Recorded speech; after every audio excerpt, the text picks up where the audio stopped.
자, 어서들 들어오십시오. 반갑습니다. 지난주에 생각했던 것보다 많은 분들이 또 함께 해주셔서 오늘도 또 그러지 않을까 싶은데 유익한 시간 한번 만들어 보도록 하겠습니다. 네, 7시가 되었군요. 모두 반갑습니다. 화면 잘 나오고 있죠? 네, 세팅 잘 나가고 있는지 확인해 보려고 음악도 일부러 앞에 틀어드리고 합니다. 네, 안녕하세요. 감사합니다. 고라니님. 네. 자, 오늘은 두 번째 시간이에요. 지난번 시간에는 그 UI 킷을 중심으로 해서 한번 앱 만드는 데모를 간단하게 짧은 시간 안에 만들 수 있는 경험을 여러분께 보여드리긴 했었는데, 지난 시간에 함께 못 하셨던 분들 오늘 아마 계실 수 있습니다. 예, 지원 자체를 나중에 하시거나 신청을 이 소식을 늦게 들으셨던 분들이 계실 수 있어서, 그래서 오늘은 그 내용이 반복적으로 나올 수 있도록 이렇게 준비가 되어 있어요. 우리 앱스쿨에서는 절대로 한 번 알려드린 것 한번 알려드렸으니까 됐죠? 넘어갑시다. 하고 그냥 넘어가는 수가 없습니다. 반드시 다음에 언젠가 필요할 때 처음부터 다시금 언급해드리고 배울 수 있도록 해드리는 것을 기본적인 철학적인 방법론으로 제시를 해드려서 운영하는 게 제가 주로 진행하는 iOS 앱스쿨의 특징입니다. 아마 다른 스쿨에서도 나름 그런 방법들을 또 감안하셔서 움직여 주시고 계신 걸로 그렇게 저는 알고 있습니다. 특히 저는 그렇습니다. 그래서 오늘 지난주 이어서 들으셨던 분들은 지난번에 했던 거 오늘 반복되는 게 있는 것 같은데 그 생각 들리신다면 정상입니다. 자, 그러면 오늘 어떤 거 하려고 하는지 한번 살펴보도록 할게요. 그 전에 제 얼굴 한번 크게 보실까요? 네. 제 얼굴이 이렇게 잘 나오고 있고 여러분께 신뢰를 드리기 위해서 제 구석으로 쭉 몰아서 계속 보여드리도록 하겠습니다. 자, 오늘은 UI킷과 스위프트 UI에 대해서 알아보는 것으로 이렇게 타이틀을 정했어요. 지난주에 배웠던 것이 바로 iOS 앱을 만들 수 있는 다양한 방법 이해하기였습니다. 그러니까 스위프트와 엑스코드, 맥을 사용해서 앱을 만드는 것 말고도 다양한 방법으로 iOS 앱 또는 안드로이드 앱 아니면 두 가지를 동시에 만들 수 있는 방법들이 많이 시중에 기술로 나와 있죠. 그래서 우리 앱스쿨에도 iOS 앱스쿨 말고도 안드로이드 앱스쿨도 있다는 것도 제가 알려드렸고요. 그럼에도 불구하고 우리가 iOS 앱스쿨을 꼭 그래도 한번 들어볼 만한 가치가 있는가라고 하면 충분히 있다라는 건 제가 지난주에 설명드렸습니다. 왜냐하면 안드로이드든 iOS든 각각 이렇게 우리 앱스쿨에서 진행하는 네이티브한 기술들이라는 것을 가지고 한번 활용해보고 기반 기술을 여러분 익히신 다음에야 하이브리드라고 불리는 리액트 네이티브나 플로터 같은 기술을 접하셨을 때 문제 해결이 궁극적으로 가능하다라고 하는 게 현업에서 같이 일하시는 분들의 다양한 의견들입니다. 그래서 그 얘기들을 제가 지난주에 드렸는데 놓치셨어도 괜찮아요. 다시 보실 수 있게끔 영상이 제공되는 걸로 그렇게 제가 알고 있고 그것도 놓치셨어도 괜찮아요. 우리 앱스쿨 27일 들어오시면 다시금 제가 길게 천천히 알려드리게 될 겁니다. 자, 그러면 오늘 이 진행하는 내용, 지난주 했던 내용을 기반으로 다시금 동일한 앱을 UI킷과 스위프트 UI로 만들기. 그러니까 지난주에 UI킷을 기반으로 했던 것을 넘어서 스위프트 UI로까지 만드는 것도 제가 데모해 드릴 거고요. 이 두 가지 기술을 한번 데모해 드린과 동시에 무엇이 같고 무엇이 다른가? 어떤 것이 이쪽엔 장점이고 이쪽에선 또 어떤 것이 장점인가? 그리고 실제로 iOS 앱을 구성하는 더 많은 기술들, 스위프트 UI나 UI킷이란 얘기는 여러분들이 부트캠프류의 iOS 앱 개발을 배울 수 있는 곳이라면은 전면에 내세워서 비중을 달리해서 여러분들이 선택을 강요하는 상황일 겁니다. 하지만 우리 앱스쿨 iOS에서는 이 두 가지가 어떤 비중으로 여러분께 제시가 돼서 어느 하나 놓치지 않고 진행한다는 것을 신뢰를 드릴 수 있는 시간으로 오늘 구성을 했고요. 그 외에도 다 다양한 기술들, 그리고 실제로 우리 앱스쿨 출신 분들이 어떤 준비로 어떤 요구 사항이 있는 회사들에 가서 실제로 업을 하게 되셨는지의 사례들 몇 가지를 케이스를 보여드리면서 저희가 준비한 내용들이 얼마만큼 체계적이고 놓치는 게 없게 만들어서 실제 여러분들이 취업으로 이어질 수 있게 도와드리게 했는지 하나하나 알려드리도록 하겠습니다. 자, 그러면 오늘 내용 들어가 보도록 할게요. 오늘은요, 이런 순서로 진행이 됩니다. 동일한 앱을 UIKit과 스위프트 UI라는 기술로 똑같은 일을 하는데도 두 가지로 어떻게 다르게 구성할 수 있는지 한번 보여드리게 되겠고요. 그리고 두 가지 기술의 장점과 다른 점 이해하고 iOS 앱을 구성하는 더 많은 기술을 이해하고 실제 취업과 관련된 중요도 파악하기. 이 모든 게 앞에 페이지에서 또 언급이 됐지만 다시금 제가 설명드렸습니다. 그래서 동일한 앱을 UIKit과 스위프트 UI로 만들기 실제 데모로 이렇게 보여드리는 게 지금부터 여러분께 보여드릴 순서인데요. 자, 그래서 X코드를 미리 켜놨습니다. 자, 화면을 이동해서 보여드리죠. 새로운 프로젝트를 준비하기 위해서 X코드는 맥 앱스토어에서 설치 가능하다, 맥이 있으면 된다, 맥북이나 아이맥이나 아니면 맥미니나 무엇이든 맥이면 상관없어요. 엑스코드가 설치 가능한 맥에서 최신의 엑스코드 버전만 설치 가능하면 된다라고 하는 거 제가 알려드렸죠. 자, 그래서 여기 엑스코드 미리 설치했고 화면에 제가 첫 화면에선 이렇게 나오는 준비가 되어 있는데 제가 미리 준비한 앱도 있지만 처음부터 만들어 보도록 하겠습니다. Create New Project 이것을 고르게 되면 새로운 프로젝트 만들기 들어갈 수 있는데요. 제가 다양한 플랫폼들 제공이 가능하다는 것도 개발이 가능하다는 것도 지난주에 제가 알려드렸습니다만 오늘은 iOS 그러니까 아이폰에서 작동하는 앱 만들기를 말하는 거죠. iOS의 앱 만들기로 한정해서 이렇게 준비해 놓고 들어가 보도록 할게요. 자, 중간에 질문 있으시면 언제든지 질문 주세요. 제가 순간적으로 바로 알려드려야 될 상황이라고 판단되면 바로 답을 드리고요. 그 외에 좀 나중을 미뤄서 한 번에 쭉 알려드려도 될 것 같으면 더 적절하게 제가 Q&A로 몰아서 해드릴 테니까 언제든 편하게 질문을 남겨주시면 감사하겠습니다. 자, 프로젝트 이름은요, 카운터 킷이라고 할게요. 왜냐하면 UI 킷 기반으로 제가 만들 거기 때문에 그렇죠. 자, 이 오거나이제이션 아이덴티파이어라고 하는 건 그 앱을 나중에 앱스토어에 내게 되면 구분할 수 있도록 자체적인 그 이름 별칭을 붙여줘야 돼요. 아이덴티파이어, 아이디 값이죠.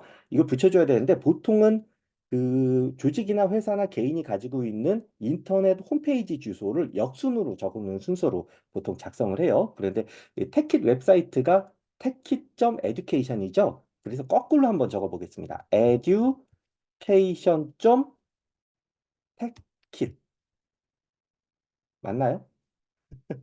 테킷 이게 스펠링이 제가 잘 적은 건지 아무튼 이렇게 적으시면 되게요. 돼요. 자, 그리고 인터페이스는 스토리보드로 할게요. UI킷으로 한다고 했는데 왜 스위프트 UI하고 스토리보드만 나오나요? UI킷 없나요? 네, 스토리보드가 바로 UI킷입니다.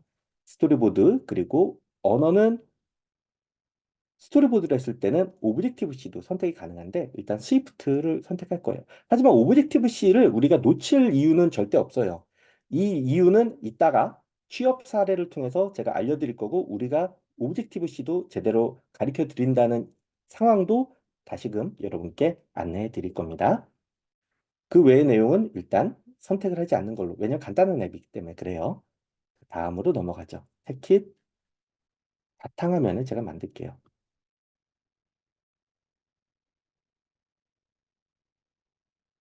카운터킷이라고 앱 이름을 정했고요.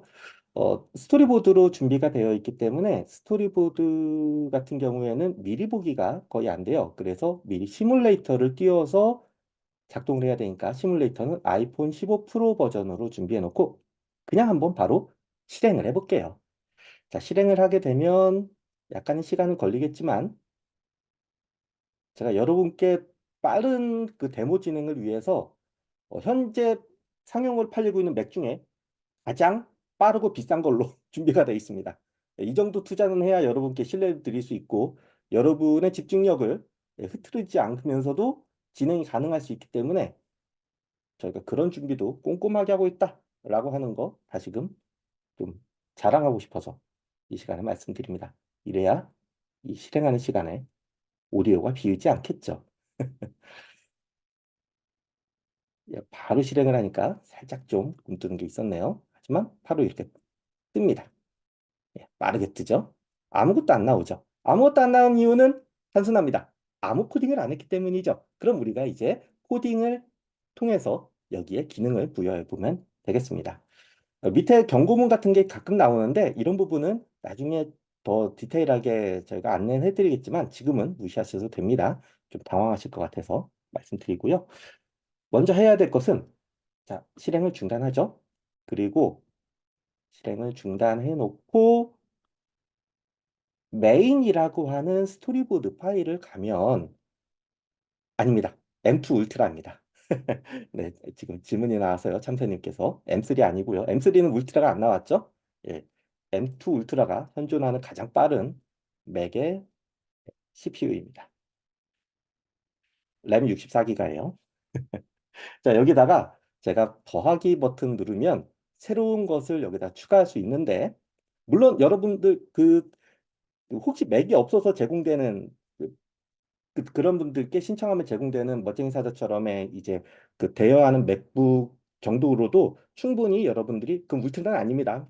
울트라는 이제 그 맥스튜디오라고 데스크탑만 있기 때문에 맥북에는 없거든요. 그 맥북에도 충분한 사양이 되는 거를 제공해 드리고 있으니까 그거는 걱정 안 하셔도 돼요. 그리고 여러분이 가지고 있는 맥에서는 시차가 조금 있을 뿐이지 작동은 다 잘 할 겁니다. 자세한 사양은 안내를 또 참고해 주시고요. 자, 여기에 우리가 지난주에 했던 것처럼 카운터를 좀 얹어볼게요. 카운터를 한가운데다가 숫자를 좀 보여주기 위해서 숫자를 아래다가 버튼 누를 때만 이 숫자를 키워주는 걸 만들고 싶은 게 목표거든요. 그러면 여기 제로라고 하는 부분을 너무 작으니까 네, 키워보겠습니다. 폰트라고 하는 부분을 이 인스펙터라 부릅니다. 폰트라고 하는 것을 스타일을 라이트, 울트라 라이트 이런 것도 있고 폰트 시스템에서 바디 여기에 라지라는 이름이 보이는 거 보니까 뭔가 크다란 뜻이죠. 큰 걸로 한번 바꿔보죠. 예, 좀 커졌죠? 글자가 한가운데로 맞춰볼게요. 한가운데로 맞춰봤는데 이 글자 지난주 했던 걸 기억하시는 분들은 아실 거예요. 이 제로라고 하는 것이 지금 화면을 이렇게 보면은 밑에 옵션들을 보면 회전을 걸거나 네, 할 수 있는데 사라졌죠. 왜 사라졌느냐? 지금 이 제로라고 하는 부분은 가로로 얼마만큼 떨어져 있고 세로로 얼마만큼 떨어져 있는 나름의 규칙을 가지고 아무 생각 없이 그냥 둥 떠 있는 상태예요.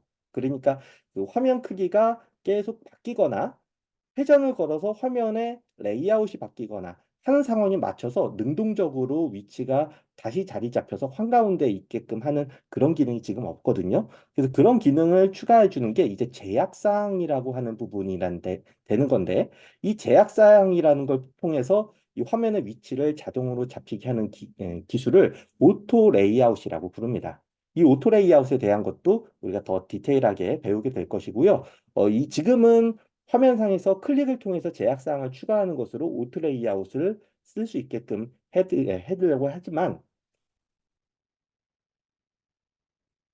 나중에 실무로 넘어가는 수준의 앱을 만들게끔 우리가 앱스쿨에서 더 배우게 되면 코드를 통해서 스토리보드를 통하지 않고 이렇게 화면에 보여지는 클릭을 통해서 하는 게 아니라 코드를 통해서 제약사항을 추가하고 오토 레이아웃이 작동되게 하는 UI킷 코딩도 해볼 수 있게 될 겁니다. 왜냐하면 회사들은 실제 그렇게 하거든요.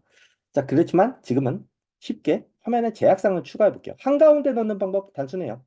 한가운데 호라이즌, 버티컬, 가로축이든 세로축이든 한가운데에 맞출 수 있도록 이렇게 두 가지 제약사항을 추가를 해주면 네, 한가운데 맞춤으로 바뀝니다. 진짜 한가운데 맞춤인지 궁금하면 이 텍스트를 내용을 바꿔볼게요. 만 정도로 바꿔보겠습니다. 늘어났죠. 하지만 한가운데 있다는 사실은 변함이 없잖아요. 자, 그렇게 바꿔 넣을 수 있고요. 자, 여기다가 이 버튼을 추가함으로 인해서 버튼 누를 때마다 숫자가 증가하도록 해주고 싶은 욕심이 생겼어요. 그래서 버튼은 꽉 찬 색깔의 버튼으로 이렇게 적절한 위치에 크기에 플러스 1이라고 적어보고 위치를 자리 잡았습니다. 이 버튼 같은 경우도 글자 크기를 좀 더 키우는 거 가능해요. 네, 이렇게 키우는 거 가능하고요. 하지만 이 버튼 같은 경우도 처음에 가운데 있는 이 숫자가 나오는 라벨처럼 둥 떠 있는 상태로 어떤 제약사항이 지금 걸리진 않았거든요. 실제로 제약사항이 걸렸다는 상황을 보려면 이렇게 제약사항들만 모아놓는 항목이 왼쪽에 리스트에서 보이는데, 그렇죠. 숫자 제로가 나오는 라벨 부분만 이렇게 제약사항이 되어 있는 걸 볼 수가 있어요. 지난주 했던 내용이라서 제가 조금 약간 빠른 속도로 진행한 감이 있는데, 그래도 괜찮습니다. 여러분, 이거 천천히 더 천천히 하는 내용 앱스쿨에 실제 와서 들으시면 이 얘기만 가지고 1시간, 2시간 계속 할 거예요. 지금은 짧은 시간 안에 처리를 해야 되니까 좀 더 속도를 내는 거라고 좀 이해를 해주시고요. 자, 그럼 플러스 원이라는 이 버튼에도 제약사항을 추가하고 싶어요. 이 제약사항 추가하려고 제가 무턱대고 한가운데로 해주세요 하면 무슨 일이 벌어질까요? 두 개가 아마 겹칠 겁니다. 그래서 한가운데 중에 양옆으로 한가운데는 제가 이렇게 추가를 하고요. 네, 그러면 한가운데로 이제 몰리는 거는 됐죠. 하지만 위아래에서 제약사항은 없기 때문에 이렇게 컨트롤 키를 누른 채로 여기서 제로 라벨까지 끌어 넣으면 버티컬 스페이싱이라고 해서 얼마만큼의 간격을 위아래로 떼달라라는 제약을 추가할 수 있어요. 이렇게 되면 좌우로는 한가운데 위아래로 봤을 때는 제로가 먼저 제로라는 라벨이 한가운데 있기로 먼저 했기 때문에 거기로부터 얼마만큼 떨어져라라고 하는 제약으로 추가적으로 서로 연동된 제약사항을 만들어낼 수 있게 돼요. 자, 그래서 실제로 회전을 걸면 네, 제로는 한가운데 플러스 원은 이 제로로부터 위아래로 얼마만큼만 떨어진 또 한가운데 위치로 똑같이 잡혀나갈 수 있게 되죠. 이건 나중에 아이폰 시리즈를 바꿔서 한번 보시거나 다른 기계로 바꿔서 보실 때도 이제 같은 제약 조건이 계속 맞물린다는 것을 보실 수 있게 됩니다. 자, 제약사항 보는 창이 저는 없어 보이는데 보는 방법. 제약사항을 보는 창이라고 하면 혹시 이 부분일까요? 이 부분일까요? 황인영님?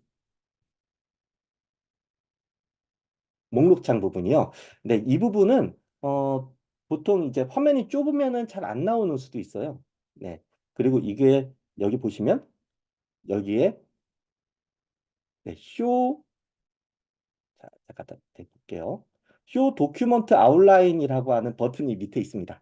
예, 요걸 누르는 순간 나옵니다. 네. 이렇게 그 구석에 있는 버튼들이 잘 보면 특징이 뭔가 내용이 추가적으로 나오냐, 안 나오냐, 나오냐, 안 나오냐, 나오냐, 안 나오냐 이런 거 관련된 것들이 모양으로 봤을 때 많이 보여요. 이런 패턴도 여러분들이 계속 익혀 나가시면 충분히 이제 새로운 것에 당황하지 않고 또 활용해 보실 수가 있게 될 거예요. 자, 그러면 이렇게 화면 구성은 끝났어요. 그럼 남은 건 무엇이냐면 실제로 이 버튼을 눌렀을 때 이 숫자를 계속 그 바뀌게끔 숫자가 올라가는 효과를 내게끔 해주는 일인데요. 그 일을 위해서 코딩을 좀 해야겠습니다. 자, 오른쪽에 화면 좀 넓게끔 인스펙터를 닫아주고 제가 여기에 화면 보는 모드를 여기서 또 바꿔줄 수 있는 게 있어요. 자, 화면을 저는 이제 트랙패드를 쓰기 때문에 핀치 줌아웃으로 이렇게 주민 줌아웃이 좀 편하게 되는데 맥북에 있는 터치패드, 트랙패드를 쓰시는 분들은 이거 좀 익숙하실 겁니다. 아이폰에서 두 손가락으로 핀치 줌아웃 하는, 확대 축소하는 그 기능이 고스란히 들어가 있어서 이럴 때도 유용합니다. 자, 근데 여기 쭉 뭔가 내용이 많을 것 같은 코딩하고 관련돼 있는 코드가 나올 것 같은 이 버튼 누르면 이렇게 에디터만 보여줄까라는 상태가 돼 있고 지금 보이는 화면이 에디터만 보여줄게라는 거예요. 근데 여기에 보조도구 보여줄게라는 게 있습니다. 보조도구, 어시스턴트, 네, 비서죠. 보조한다는 거죠. 눌러볼게요. 이것이 무엇이냐? 여기 프로젝트에 보시면 메인이라고 하는 스토리보드가 있고 이 스토리보드에 지금 보이는 뷰 컨트롤러라고 하는 내용에 관련된 코드가 오른쪽에 나오게끔 되어 있는 것이에요. 그래서 이제 보조적인 수단으로 창이 추가적으로 보여서 두 가지가 서로 연동되는 작업을 할 수 있게끔 도와주는 건데요. 자, 제가 지금부터 진행하는 내용은 그냥 이런 방법으로 하는구나라고만 좀 편하게 받아주십시오. 설명하려고 하면은 이것도 반나절 걸립니다. 네, 실제 에스쿨에서 그렇게 진행을 하게 될 거예요. 자, 제로라고 하는 여기서 끌어도 되고 여기서 끌어도 됩니다. 하지만 저는 여기서 끌어보겠습니다. 같은 내용이에요. 제로라고 하는 항목을 컨트롤 키를 누른 채로 쭉 코드까지 좀 당황스럽죠. 예, 코드까지 끌어낼 수 있습니다. 끌어서 탁 두면 아울렛이라고 하는 항목을 추가하는 기능이 있는데 전 여기다가 카운트 라벨이라고 이름을 정해서 연동을 시킬게요. 그럼 왼쪽에 그 줄번호 코드의 줄번호 옆으로 이렇게 플러스로 잠깐 바뀌는 순간이 되는 뭔가 블릿이 있는데 이걸 건드리는 순간 왼쪽에 카운트 라벨이 예, 빛나고 있는 게 보이죠? 이렇게 연동이 돼 있다는 뜻이에요. 그래서 이 카운트 라벨의 값을 바꾸는 순간 이제부터는 제로라고 하는 라벨 값이 바뀌게끔 서로 연동되는 세팅이 가능해져요. 우리는 이런 걸 가리켜서 모델 뷰 컨트롤러 MVC라고 하는 패턴이라고 이해를 해서 이 시스템을 이제 구성을 하게 되는데 이런 디자인 패턴 관련된 이야기들은 한번 얘기를 듣다 보면 MVC도 있고 MVVM도 있고 MVI도 있고 여러 가지가 많기 때문에 또 전문적으로 다루는 시간을 우리가 또 나중에 갖게 될 겁니다. 자, 플러스 원이라는 버튼은 버튼 눌렸을 때 이벤트에 대한 거죠. 지난주에 오셨던 분들은 기억하실 거예요. 또 이것도 끌어다가 넣으면 이번엔 IB 아울렛이라고 하는 게 아니라 액션이라고 하는 부분을 추가하는 걸로 자동적으로 지능적으로 여기 판을 만들어 줍니다. 이름을 그냥 대놓고 플러스 원이라고 적어줄게요. 지금 보고 있는 화면에 있는 코드들은 언어적으로 봤을 때 스위프트 언어로 다 작성이 돼 있는 겁니다만 똑같은 작업을 UIKit 프로젝트, 이렇게 스토리보드를 쓰는 프로젝트는 오브젝티브 C로 만들어도 똑같이 코딩이 가능합니다. 언어적인 문법의 차이만 있을 뿐이에요. 우리가 그것도 한번 해보게 될 겁니다. 자, 플러스 원 버튼 누르면 무슨 일을 벌일 거냐? 카운트 라벨의 값을 바꿔줄 거죠. 근데 카운트 라벨의 값을 계속 바꿔주려면 우리가 숫자를 하나 따로 쥐고 있는 게 좋겠다라는 생각이 들어요. 보통 값이 변하는 내용이다라고 하면 변수라는 말을 쓰는데 variable이라고 영어로 쓰거든요. variable이라는 걸 만들어 줄게요. 베리어블로 count라는 값을 숫자들을 담을 건데 소수점 이하가 없는 정수라는 형식의 숫자라서 인티저라고 타입을 정해주고 제로라는 값을 처음에 담아주는 걸로 이렇게 만들 수가 있습니다. 이 부분을 가리켜서 메모리상의 변수를 할당한다라고 말하는데 이 부분도 반나절 이상 걸릴 거예요. 제가 설명 깊숙이 드릴 때. 그래서 우리 앱스쿨이 이번 기간이 900시간이 넘는 시간이 필요한 것이죠. 그래서 이런 것들 하나하나 배우는 과정 때문에 여러분들이 처음에 아무런 코딩에 대한 기본 지식이 없더라도 들어오셔서 문제없이 실무적인 능력을 키우시는데 저는 자신 있다라고 말씀드리는 겁니다. 이유는 이거 컴퓨터공학과 다녀보신 분들은 아실 거예요. 저거 어디서 봤던 건데? 하지만 모르는 분도 저런 얘기였구나. 쉽게 다가가실 수 있게 다 도와드린다는 거죠. 이미 다 알고 계시죠? 라고 넘어가는 거 처음에 없습니다. 다 알려드릴 겁니다. 하나하나. 자, 카운트 라벨의 값을 처음에 시작하자마자 무엇으로 여기에 값이 심어져 있더라도 카운트 라벨 이렇게 값을 바꾸더라도 이 값을 텍스트라 값을 문자열 보관법이라는 형식을 써서 숫자도 문자열로 바꿔서 담을 수가 있거든요. 자, 이렇게 바꿔버리면 분명히 이거 시작하자마자 카운트 라벨이 바로 제로라고 시작이 되는 꼴을 볼 수가 있을 거예요. 실제 궁금하면 바로 실행을 해봐도 됩니다. 해볼까요? 제로로 바뀌죠. 왜냐하면 처음 화면이 구성될 때, 뷰가 처음 로딩될 때 주변에서 좀 이상한 소리가 들리는데 뭐 제 사정은 아닙니다. 좀 지장을 드려 죄송합니다. 제로로 바뀌는 상황은 뷰가 처음 로드가 될 때 일어나는 상황으로 이렇게 세팅을 한 거예요. 자, 그러면 이 똑같은 코드를 플러스 원 눌렀을 때 똑같이 해줄게요. 단 조건은 카운트라는 숫자 값이 기존에 있던 카운트 값보다 1을 증가시켜서. 자, 이렇게 만드는 코드를 쉽게 만들 수가 있는데 짧게 쓰는 거 좋아하는 분들 많거든요. 개발자 중엔 손이 아프잖아요. 그래서 짧게 쓰자면 이렇게도 할 수 있습니다. 기존에 있던 카운트 값보다 1을 더 증가한다. 자, 그러면 이렇게 만들어진 내용으로 다시금 실행을 해보겠습니다.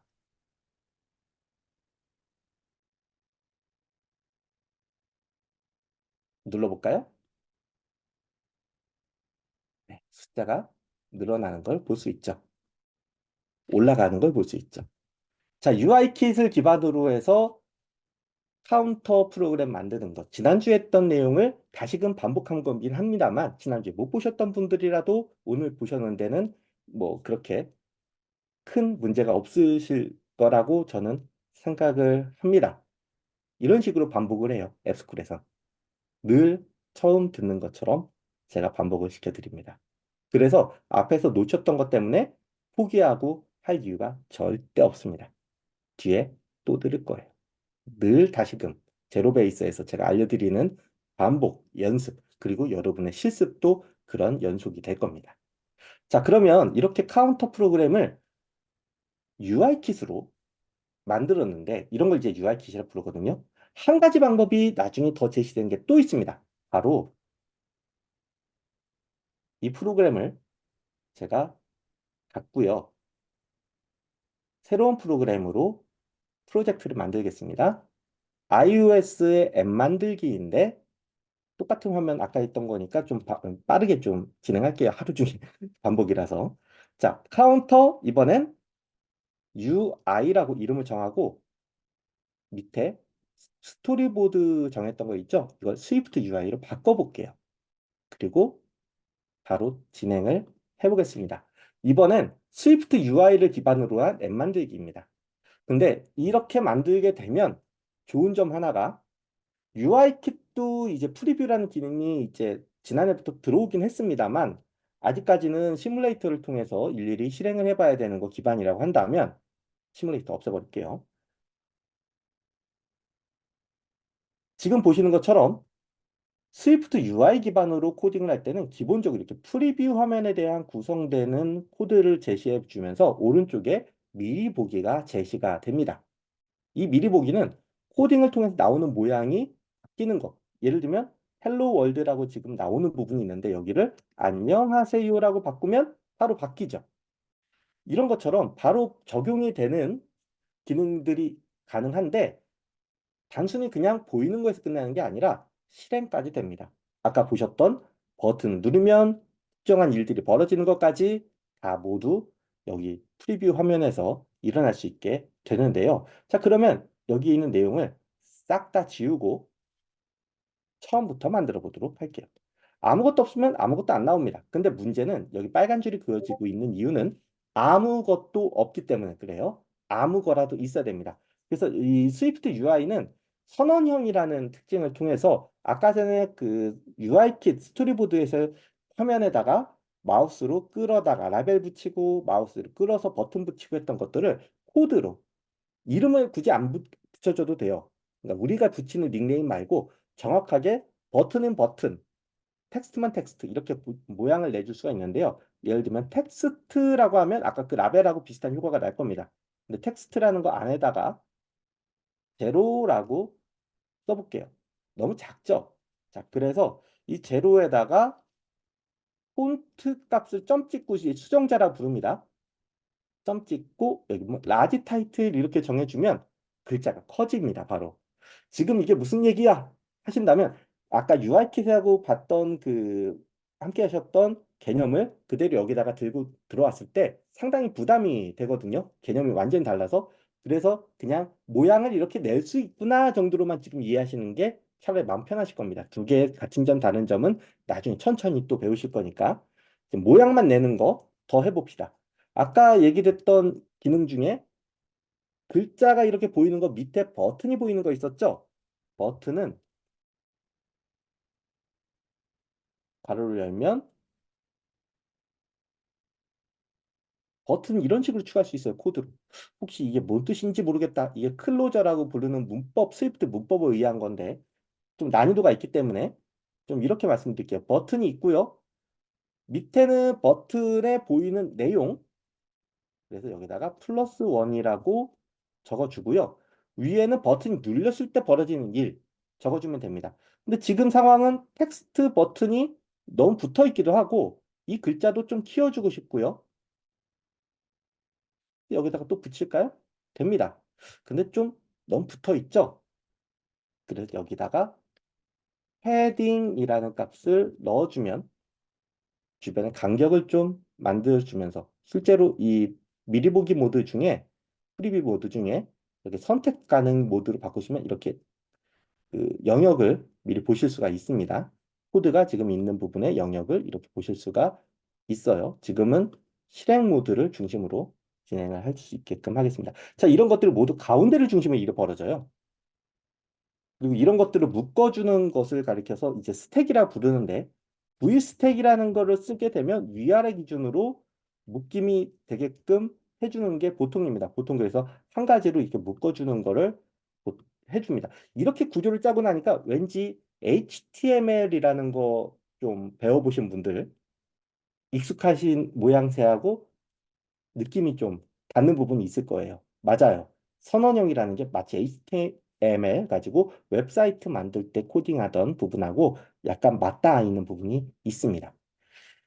그래서 저희가 그 첫 주부터 HTML에 관한 LMS 교육, 그러니까 그 영상 다시 보기에 의한 교육을 이제 진행을 하는데 여러 이유가 복합적으로 있습니다. 그중에는 나중에 스위프트 UI에 대한 감을 빠른 시간 안에 좀 닿게 하기 위해서는 HTML만한 게 또 없다라고 판단한 것도 있어요. 저희 그 스쿨의 모든 그 커리큘럼은 꼭 그 내용이 그때 들어갈 이유가 한 가지만 있는 게 아니에요. 복합적으로 여러 가지가 있습니다. 그래서 이런 것도 감안해서 함께 해주시면 감사하겠고요.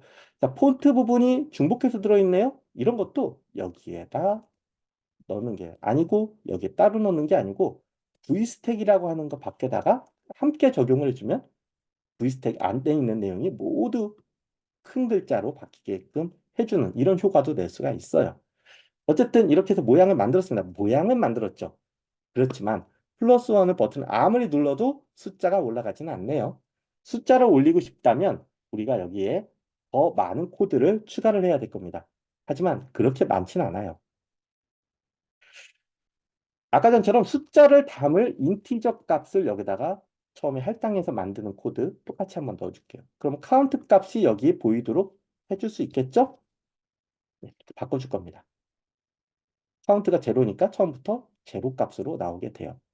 자, 플러스 원 아직까지 아무리 효과가 없습니다. 플러스 원이 효과가 있으려면 버튼의 내용 중에 라벨로 이런 거 보여줘라 하는 거 말고 이 부분이 이제 액션이라고 하는 부분이 낄 자리인데 액션 부분에 카운트는 기존에 있던 카운트 값에다가 1을 더해다오라고 해줄 수 있어요. 근데 지금 빨간 줄이 그어졌죠. 이렇게 빨간 줄이 그어진 이유는 한 번 카운트가 만들어지면 화면에다 그려놓고 그냥 끝나는 건데 카운트 값을 또 바꾸려고 하면 어떡하니? 라는 얘기예요. 이럴 때 쓰라고 있는 것이 바로 스테이트라고 하는 프로퍼티 래퍼인데 프로퍼티 래퍼란 말도 처음 듣는 것 같고 스테이트라는 말은 더 생소하고 할 수 있죠. 이래서 UIKit과 스위프트 UI의 가장 큰 차이점이라고 한다면 UIKit은 보이는 대로만 이해하면 거의 끝나는데 스위프트 UI는 코드는 짧아요. 그런데 안 보이는 거에 대한 개념을 이렇게 뒤에서 처리해주는 친구들의 새로운 친구들을 빨리빨리 더 많이 여러분들이 필요에 따라 불러줄 친구들, 이런 친구들, 스테이트 같은 더 알아내고 확인해보고 차이점을 아는 게 좀 다른 점, 일이 됩니다. 자, 어쨌든 스테이트라고 하는 것만 앞에 붙여줬더니만 빨간 줄이 사라졌네요? 그럼 이게 무슨 뜻이 되느냐? 카운트 값이 바뀔 때마다 스테이트라는 것이 묶여 있는 것이 바뀐다라고 했을 때는 바디가 그때그때 새롭게 그려지게끔 됩니다. 그래서 아까 보셨던 UIT 코드에서는 숫자를 올리자마자 라벨 값을 실제로 뭘로 바꿔라는 걸 일일이 다 코드로 만들어줘야 됐잖아요. 하지만 여기선 그렇지 않죠. 알아서 그냥 새롭게 그려줍니다. 이 부분이 바뀌도록. 눌러볼까요? 숫자가 올라가는 걸 볼 수 있죠. 이렇게 해서 UIKit과 스위프트 UI 코딩 함께 보셨는데요. 이 부분은 이따 슬라이드에서 제가 녹화해 놓은 게 있어요. 그거 보여드리면서 여러분께 설명 또 해드리도록 하겠습니다. 자, 이렇게 데모로 똑같은 앱을 두 가지 버전으로 만들었습니다. 하나는 UIKit으로 또 하나는 스토리보드 아니죠. 미안합니다. S자가 나오니까 제가 괜히 스위프트 UI로 두 가지를 통해서 동일한 앱을 만드는 걸로 했는데 어, 이 과정을 다시금 제가 설명을 해드릴게요. 두 가지 기술의 장점과 다른 점을 이해하실 필요가 있어요. 자, 일단 UIKit의 공식 문서 부분을 제가 발췌한 게 윗부분인데 iOS 버전이 몇입니까? 2.0. 2.0 버전부터 쓸 수 있는 기술로 UIKit이 언급이 되어 있습니다. 2.0이면요. 앱스토어라는 것 자체가 생긴 게 2.0 iOS 버전부터예요. 제가 이때부터 아이폰 앱 만드는 업자가 됐습니다. 현업으로. 그러니까 한국에 아이폰 들어오기 전부터 이쪽에서 일을 했는데 어쨌든 그 시절부터 존재하던 게 UIKit이에요. 그런데 스위프트 UI는 iOS 13 버전 이상에서 활용이 가능합니다. 지금 iOS 현행 버전이 15 버전이죠. 물론 그 전에 버전에서도 작동은 됩니다만 스위프트 UI 버전이 좀 바뀌면서 약간 더 올랐어요. 최근에 한 3년 이내에 작동되는 앱으로. 자, 두 가지 기술. 스위프트 UI는 나중에 나왔고 UIKit은 먼저 나왔다라는 걸 우리가 알 수 있잖아요. 자, 여러분이 아이폰 앱을 만들고 싶다면 이렇게 다양한 앱들 만들고 싶어지죠. 이거 만들고 싶다면 엑스코드하고 스위프트라는 언어로 코딩을 하셔야 돼요. 기본적으로. 물론 지난주에 알려드렸던 것처럼 다른 방법 쓸 수 있습니다만 기본으로 알아야 될 건 아이폰이라면 엑스코드와 스위프트. 안드로이드라면 엑스코드 안드로이드에서 알려주시는 코틀린과 또는 자바와 안드로이드 스튜디오를 써야겠죠. 코드는 애플이 제공하는 프레임워크를 활용해야 돼요. 기본으로. 플루터나 리액트 네이티브도 알고 보면 이 기술들을 다시금 내부에서 호출하는 식으로 활용하는 겁니다. 그러면 우리가 직접 이 코드를 통해서 직접 호출한다고 하는 건 속도가 더 빠르겠죠? 그래서 네이티브가 빠르다고 보통 얘기를 하는 것이기도 하고요. 이 기술을 보통 네이티브라고 부르기도 하거든요. 자, 애플이 제시하는 앱 개발 프레임워크는 두 가지가 있어요. 아까 제시드린 것들입니다. 다시금 언급해드리죠. 처음은 UIKit입니다. 보통 엑스코드에서 스토리보드라는 옵션으로 선택 가능한 그 프로젝트 형태죠. 2007년에 공개가 됐어요. 정확히 말하면 개발자들에겐 2008년, 9년 사이에 공개가 됐습니다. iOS 2.0 버전 때문에. 근데 이제 2007년에 내부적으로 애플이 먼저 아이폰을 내서 자체 앱을 만들면서 이 기술을 활용해서 2007년이라고 제가 언급을 드린 거고요. 자, 이 기술을 통해서 만들 수 있는 앱들, 현행 모든 앱들 다 가능합니다. 지금도 많은 기술들이 이걸로 만들어지고 있고요. iOS와 아이패드 OS를 위한 앱 개발에 활용합니다. 그런데 iOS, 아이패드 OS 말고도 지난주에 와보셨던 분들 아실 거예요. 애플이 제공하는 운영체제가 이 두 가지만 있는 게 아니죠. 당장도 맥OS, 맥OS가 있죠. 맥이 있죠. 맥OS. 그 말고도 또 뭐 있습니까? 왓치OS 있죠. 시계가 있으면 또 애플 TV 있으면 tvOS 또 비전 프로 같은 기기가 있으면 비전 OS 이런 다양한 기기들이 계속 늘어나고 있는데 UIKit 기반으로 앱을 만들게 되면 좀 한계가 있어요. 모든 걸 다 커버할 수는 없습니다. 그래서 여기도 언급이 공식적으로 이렇게 돼 있어요. iOS, iPadOS 그리고 tvOS 앱 만들기용으로 UIKit이 활용될 수 있다라고 소개가 됩니다.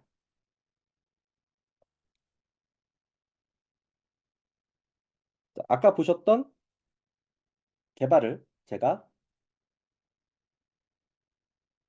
캡처를 해둔 거니까 요거 보시면서 다시금 설명을 드리죠. 한가운데로 제약사항을 맞춰서 화면을 구성하는 걸 먼저 하고요. 카운터 값을 저렇게 만들어서 이 내용이 화면에서 반영될 수 있도록 또 연결해서 IB 아울렛이라는 존재도 만들고 버튼이 눌렸을 때 이벤트를 처리할 함수라는 것도 우리가 만들고 그러니까 이 내용은 오른쪽에 보이는 코드는 우리가 앱스쿨에서 천천히 배울 건데 왼쪽과 오른쪽을 번갈아 가면서 두 가지를 분리해서 우리가 관리를 하거나 아니면 왼쪽에 있는 내용을 없이 그거에 해당하는 내용을 장황하게 코드로 오른쪽 코드로 다 일일이 만들거나 두 가지 중에 하나는 꼭 해야 됩니다. 이게 UIKit 이전부터 있던 형태의 아이폰 앱 개발 방식이에요. 아이, 이 UIKit 기반으로 앱을 만들면 MVC라는 패턴도 우리가 또 배울 필요가 있고요. 원래는 UIKit이라는 이름 자체가 처음부터 애플이 내놓은 기술이 UIKit이다. 그렇진 않아요. 원래 원조 기술은 따로 있습니다. 맥OS를 위한 앱킷이라는 기술이 있는데 이 앱킷 같은 경우에는 맥 써보신 분들 윈도우도 마찬가지죠. 아시겠지만 마우스 커서를 움직이면서 마우스나 트랙패드, 키보드 입력 이런 거에 최적으로 모든 그 상호작용을 하잖아요. 근데 이걸 가지고 아이폰 앱을 만드는데 그대로 쓰려고 하니까 적절하지 않죠. 왜? 아이폰은 터치 기반이잖아요. 그죠? 그래서 앱 킷이라고 하는 이 기술로부터 파생을 한 겁니다. UIKit. 기반되는 것은 그대로 두고 터치 디바이스에 맞게끔 다른 부분을 다르게 만들자. 이런 게 바로 UIKit의 철학이었던 거죠. 그래서 지금도 맥용 앱을 만들려면 앱킷을 써야 되고 아이폰 앱을 만들려면 UIKit을 써야 되는 이중화 작업이 좀 필요합니다. 동시 앱을 내려고 할 때. 두 번째 방법이 있어요. 스위프트 UI입니다. 스위프트 UI는요, 2019년에 발표가 됐어요. 그래서 좀 더 애플이 많은 푸시를 지금 하고 있습니다. 2019년이니까 지금은 2024년, 벌써 5년이 됐잖아요.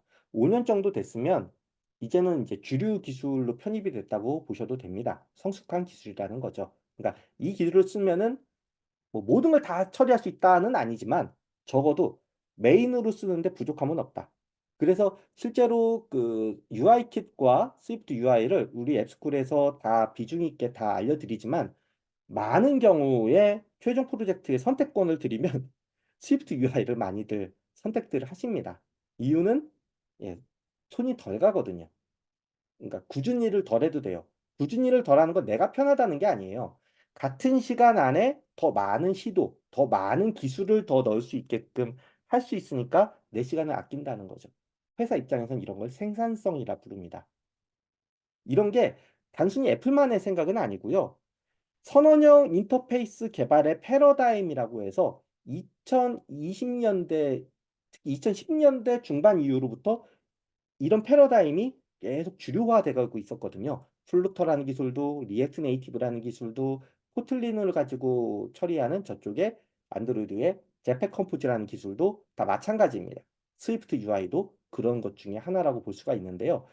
이제 선언형 사용자 인터페이스를 사용하면 여기도 공식 홈페이지 내용 발췌한 것에 내용이 나오지만 최소한의 코드만으로 스위프트의 성능을 사용해서 모든 애플 플랫폼 전반에 걸쳐 멋진 앱을 빌드할 수 있습니다. 그러니까 아까 말씀드린 앱킷으로 맥용 앱 따로 만들고 UI킷으로 아이폰 앱 따로 만든 게 아니라 이렇게 다양한 운영체제에 작동되는 앱을 스위프트 UI 기술 하나만으로 단일 프로젝트에서 생성해낼 수 있다라는 좋은 점이 있어요. 이런 점도 애플이 나중에 이제 스위프트 UI가 나올 수밖에 없던 이유기도 하고 자꾸 플랫폼이 늘어나니까 그리고 개발자들한테도 어필을 자꾸 하는 이유기도 하죠.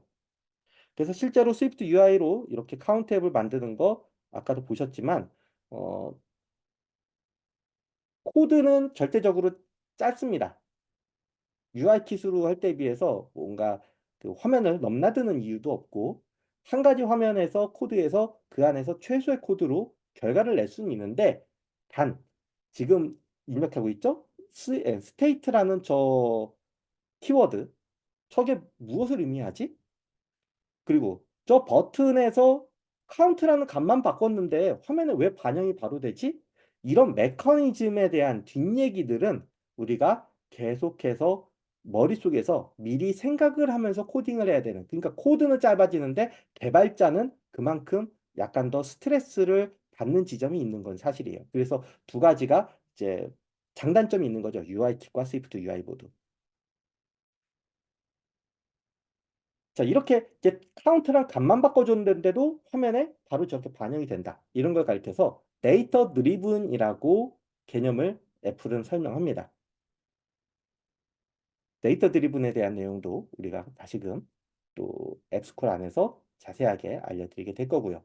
나중에 출시된 기술인 만큼 UIKit보다 장점이 많도록 애플이 준비시켰겠죠. 그래서 스위프트 UI를 여러분들께서 좀 간혹 그 부트캠프들 안내되는 그 공고문들 보시면 뭐 리액트 중심으로 리액트 스위프트, RX 스위프트라고 하죠. RX 스위프트 중심으로 코딩을 한다. 아니면 UIKit 중심으로 코딩을 한다. 이런 경우가 종종 있긴 한데 패러다임에 대해서 지금 저도 그렇고 강의하는 분들이 서로 아는 사이예요. 근데 고민이 좀 많습니다. 근데 UIKit과 RX 스위프트 중심으로만 하는 거 하기도 시간이 빠듯한 곳들이 많아요. 기간을 좀 짧게 어느 정도 어쩔 수 없이 그렇게 세팅이 돼서. 근데 우리 앱스쿨은 멋지게 생각하는 앱스쿨은 900시간. 그러니까 이번에 5월 말에 시작하면 11월까지 쭉 이어지잖아요. 이 장기간에 걸쳐 할 수 있기 때문에 UIkit에 대한 내용도 충분히 알려드릴 수 있고 스위프트 UI에 대한 내용도 충분히 다 알려드릴 수가 있어요. 그래서 그 고민을 안 해도 됩니다. 다른 스쿨의 강사님들께서 가지고 계신 그 고민을 우리는 안 하면서 다 알려드릴 수 있어요. 그래서 다 알려드릴 거예요. 실제로 앱들은 스위프트 UI와 UI킷으로 만들어진 내용을 서로 버무려서 같이 쓰는 게 최종 형태가 되는 것으로 점점 진화 발전하고 있거든요. 그런 것이 되게끔 하는 과정도 여러분들이 실습을 통해서 체감하실 수 있게 될 겁니다. 자, 그래서 지금까지 UI킷의 중요성은 누구도 무시할 수 없어요. 20년은 안 되지만 15년 이상 UI킷 중심으로 코드들이 쭉 만들어지고 쌓아져 와서 지금들이 우리가 사용하는 이름 되면 알만한 앱들은 다 그런 것들로 만들어진 것들이 많거든요. 그런 기술 쓰고 있는 회사에 내가 이름 되면 알만한 기술 쓰고 있는 회사니까 가야지. 그럼 UI킷 준비 안 할 수 없죠. 근데 스위프트 UI 활용 사례가 갈수록 많아지고 있습니다. 그래서 스위프트 UI 무시할 수 없어요. 회사 입장에서 신규 프로젝트, 스타트업에서 완전히 처음부터 만들자? 그러면 스위프트 UI 생각하는 게 어쩌면 당연한 세상이거든요. 그래서 이 두 가지 모두 알고 융합해서 사용하는 역량이 중요해요. 우린 그걸 다 할 겁니다. 앱스쿨 포기하지 않고 끝까지 와주시면 이 두 가지 모두 챙겨가실 수 있게 될 겁니다. 자, iOS 앱을 구성하는 더 많은 기술들을 이해하고 실제 취업과 관련된 중요도를 파악하는 것이 오늘 마지막 내용인데요. 그 내용 한번 설명드리면서 마무리 지어가도록 할게요. 보이는 것은 아까 말씀드린 UIKit, 스위프트 UI 이런 걸 거예요. 많은 곳에서 여러분들이 그 UIKit과 스위프트 UI 어떤 비중으로 더 알려주냐 이런 걸 중심으로 해서 부트캠프를 선택하시는 경우도 있을 겁니다. 그런데 이것만 가지고 앱을 만드는 건 아니에요. 배움에는 끝이 없어요.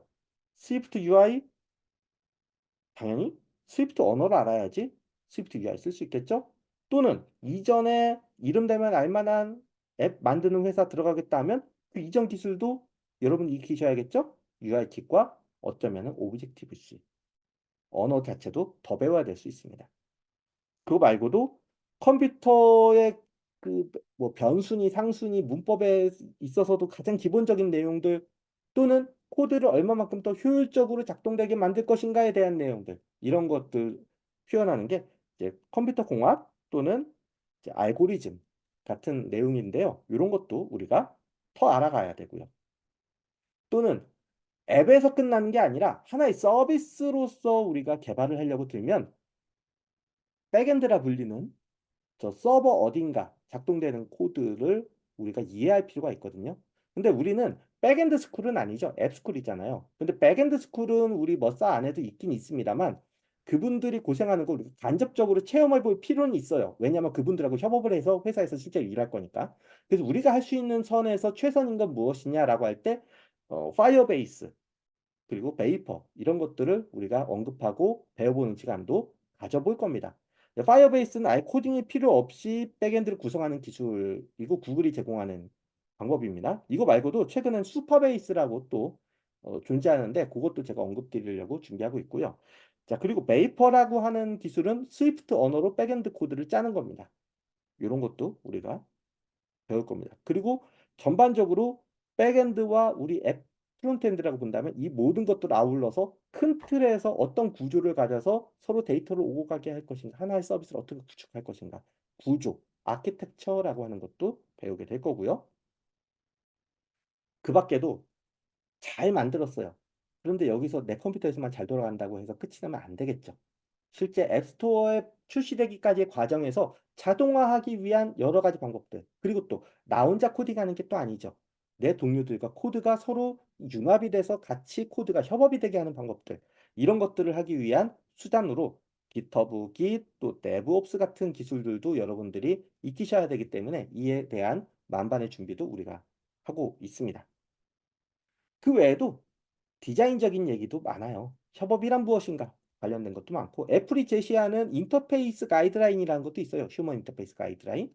또 이제 글자를 보인다 하더라도 단순히 그냥 보이고 나는 게 아니라 좀 있어 보이게 있어 보인다는 게 좀 와, 디자인 신경 썼는데 이걸 얘기한 게 아니라 사용자에게 진짜 편의적으로 눈에 익히게끔 글자 하나하나가 보이게 하려면 어떻게 처리해야 되는가까지도 하나씩 우리가 배울 수 있는 시간 준비했습니다. 그럼 가끔 저한테 이제 이쯤 되면 질문하실 수 있어요. 강사님 디자이너인가요? 아닙니다. 저는 개발자입니다.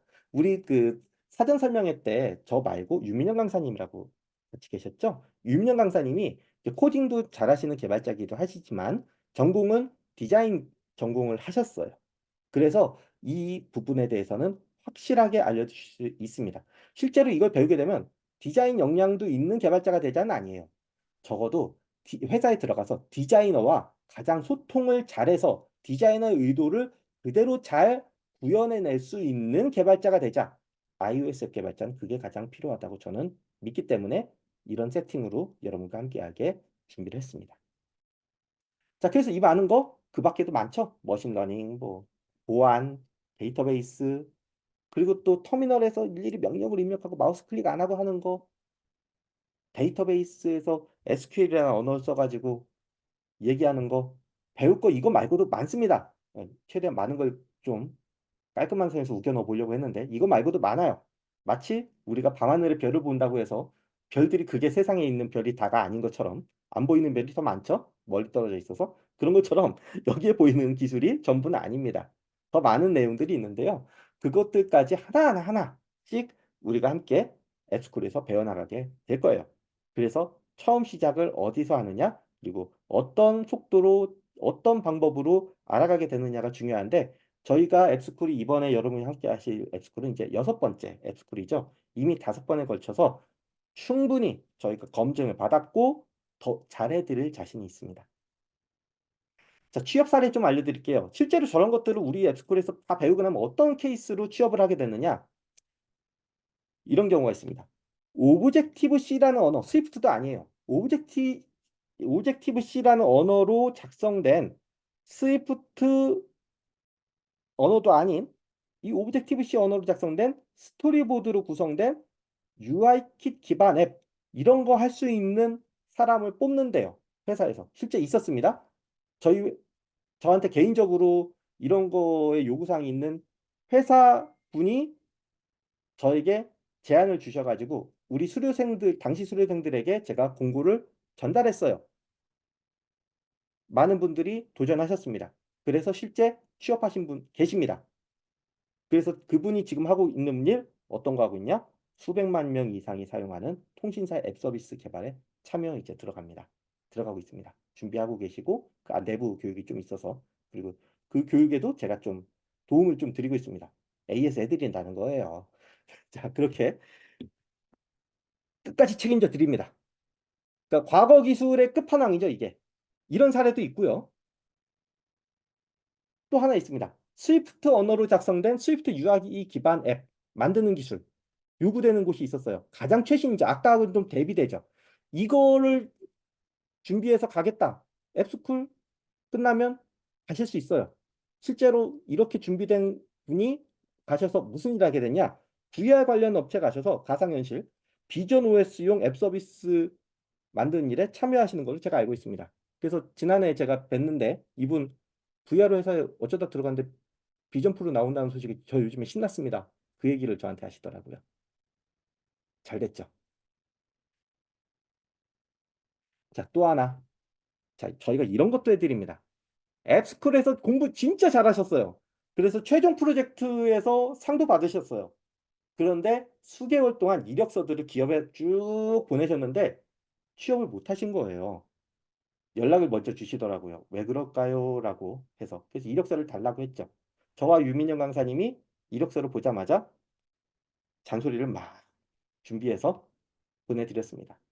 그거 받고 고쳐서 도전해서 1개월 만에 바로 취업에 성공하셨습니다. 저희 끝난다고 끝난 게 아니에요. 끝까지 책임져 드립니다. 예, 이런 거 당연히 해드립니다. 그러니까 지금 앞에 보셨던 두 가지 사례하고 약간 다르죠. 그러니까 앞에 두 가지 사례는 기술들을 그 범위가 넓게 진행하는 데는 다 나름 이유가 있다는 것을 저희가 설명드리는 것이고 지금 이것은 여러분께 한마디 신뢰를 드리기 위해서 구애를 하는 겁니다. 저희는 그냥 배웠죠. 이제부터는 여러분의 몫이에요. 라고 하는 게 없어요. 고용노동부에서 저희에게 이런 기회를 만들어 주시고 여러분을 저희에게 맡긴 거죠. 맡겼을 때는 이런 것까지 책임지라고 한 거라고 저희는 믿고 있어요. 그래서 저희는 이렇게 합니다. 그거 말고도 취업에 관련된 프로그램 저희가 하도 많이 있어서 여기서 다 설명을 못 해드립니다. 네, 이렇게 저희가 진행해 드리는 게 바로 앱스쿨입니다. 자, 그래서 앱스쿨에서 여러분들이 가져가실 수 있는 거 정말 많고요. 그리고 앱스쿨을 통해서 네트워크도 만들어 가실 수가 있고 앱스쿨을 통해서 여러분이 인생이 바뀔 수 있으면 가장 좋겠다라는 게 저희 강사진 그리고 머싸 운영진의 바람이죠. 자, 이 앱스쿨 프리러닝을 통해서 여러분들이 더 많은 거 배우고 취업의 가능성도 높여보고 하셨으면 좋겠습니다. 5월 19일 오후 11시까지 지원이 가능하다고 하니까 이 날짜, 시간 꼭 여러분 기억하시고요. 잊지 말아 주시기 바랍니다. 자, 질문 제가 온 게 있으면 좀 한번 다시금 확인 좀 해볼게요. 질문이 오늘은 네, 지난주에 만족을 하셔서 그런지 오늘 새로운 질문이 더 추가적으로 네, 아까 제가 그 데모 중에 주요 질문은 다 해드린 것 같습니다. 그러면 오늘 이 정도에서 좀 마무리 지어도 될까요? 질문 잠깐만 기다려보고 여러분이 질문 주시는 게 따로 없으면 마무리를 짓도록 할게요. 정확하게 1시간 만에 끝나게 되는군요. 보시면 아시겠지만 제가 시간 지키는 게 날이 갈수록 활같해지고 있습니다. 어떻게 말을 해도 50분 만에 말을 해라? 1시간 만에 말을 해라. 예, 딱 끊어서 합니다. 왜냐? 여러분의 쉬는 시간은 중요하니까요.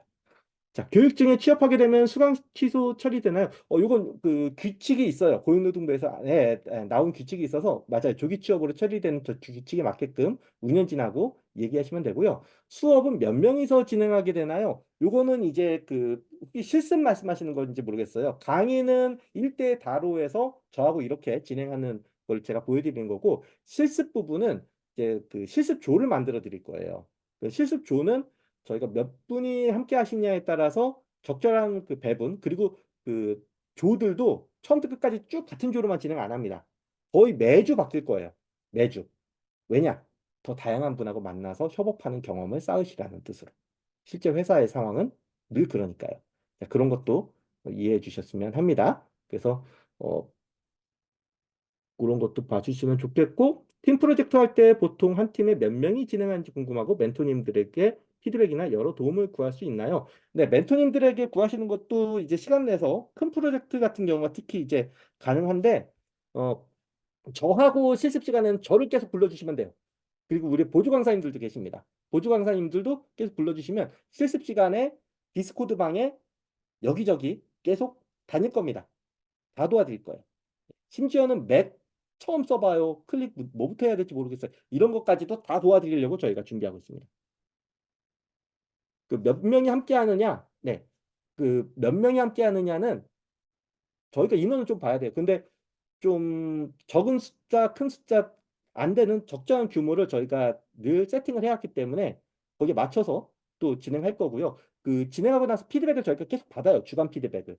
거기에 맞춰서 인원이 너무 적은 것 같은데요. 많은 것 같은데요. 이런 얘기들에 맞게끔 또 운영진과 함께 고민해서 또 유연하게 저희가 또 해드리니까 너무 그 부분에 대해서 걱정 안 하셔도 됩니다.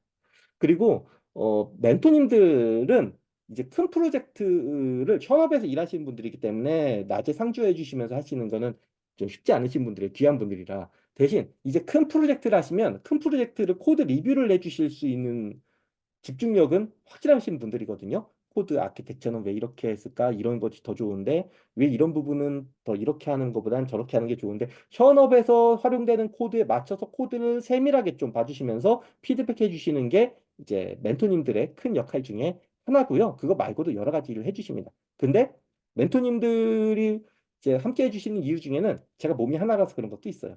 제가 분신술이 있으면 수십 명의 학생분들과 여기저기 동시에 얘기할 수 있는데 이제 나중 프로젝트 큰 거를 만들게 되면 제가 그 프로젝트를 깊이 있게 다 봐드리는 데는 약간의 한계가 있거든요. 그런 것도 멘토님들께서 더 디테일하게 봐주셔서 놓치는 부분이 없게끔 해드리려고 하는 목적도 있습니다. 기본적으로 그래서 제 역량이 가장 기반이 되는 거니까 저와 함께 하시는 시간이 절대적으로 많고 저에게 신뢰를 보내주시는 것만큼 저도 좋은 피드백으로 여러분들의 실력을 키워드리게끔 할 겁니다.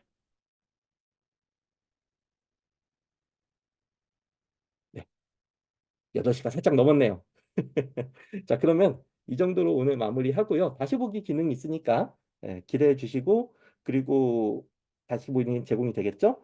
그리고 다시 말씀드립니다. 5월 19일 오후 11시까지 지원이 가능하니까 갈등하시고 계시다면 갈등하지 마시고 일단 지원하시고, 그리고 주변에 나 혼자 당할 수 없다. 내 친구도 함께 당하자 하는 친구 있으면 꼭 불러서 함께 해주시는 거 좋습니다.